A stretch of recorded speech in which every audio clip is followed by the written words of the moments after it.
Sorry about that, my video got cut off for some reason.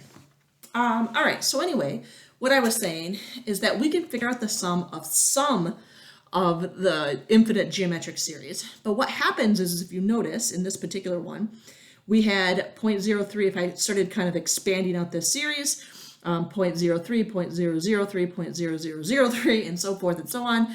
If I added them all together, what I would notice is I would get 0.3 repeating, which we know can represent one value, which represents 1/3. So there are a few scenarios of infinite geometric series that we can actually find the sum of. The only time this occurs, and this is kind of the important part, the only time this occurs is when the absolute value of r is less than 1. So the only time that you're ever going to get this to work, and what this basically means is that we're converging. Like if you were to expand this out, it means we're converging our numbers to 1/3. Like they're all kind of going towards 1/3. And so in this scenario, the only time this works is when we have the absolute value of r is less than 1.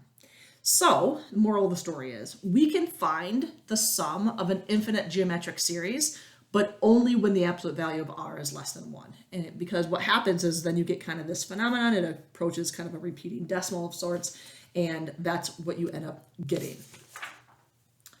All right, so let's take a look at some partial sums. So we started off this lesson with partial sums. Let's talk a little bit about that. So in this case, it says, consider the infinite geometric series, find and graph the partial sums for n equals 1, 2, 3, 4, and 5.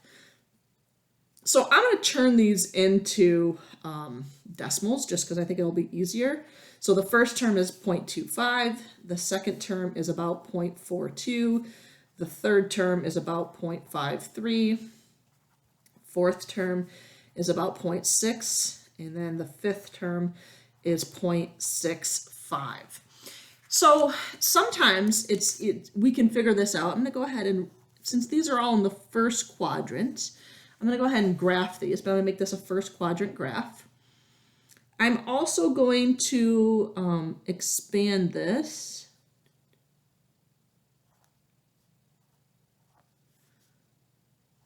Okay, so I'm going to write that my scale here, and on my x-axis, I'm going to skip one, and I'm going to put 0.2, skip 1.4, skip 1.6, skip 1.8, skip 1.0. So that's my scale I'm going to use. If you were to graph these points, so 1 is 0.25, which would be about right here. S of 2, so when your input is 2, I get about 0.42. When it's 3, I get about 0.53. Right about there. When it's 4, I get about 0.6. When it's 6, I get about, or I'm sorry. When it's 5, I get about 0.65. So what you should notice is if you were to connect these, see how these are all kind of flattening out. What you're going to notice with a partial sum is it's going to converge towards one value. So it says, for the graph of the partial sums, then describe what happens to S of n as n increases. So at first, kind of our difference, it was like kind of a bigger jump, right? And then it started flattening out. And what's going to happen is these are going to get smaller and smaller and smaller and smaller and smaller. So this is going to be kind of it's almost going to look like a square root function, right? So we're going to have like that hook-shaped graph. It's going to flatten out. And so what I would say here, and again, you would probably have to do a few more terms to kind of know this for 100%, but I would say S of n is approaching about 0.65, right? Because that's kind of where we left off at. It's approaching about 0.65. And so that's what you should happen is if you have a partial sum. A partial sum, although it's not the, the end all be all in terms of all possible, values of that infinite series, but it is giving you kind of a good educated guess, so to speak. I'm only going to do number 1. I'm going to let you guys kind of do number 2 when we are in class. And same thing goes for the next example.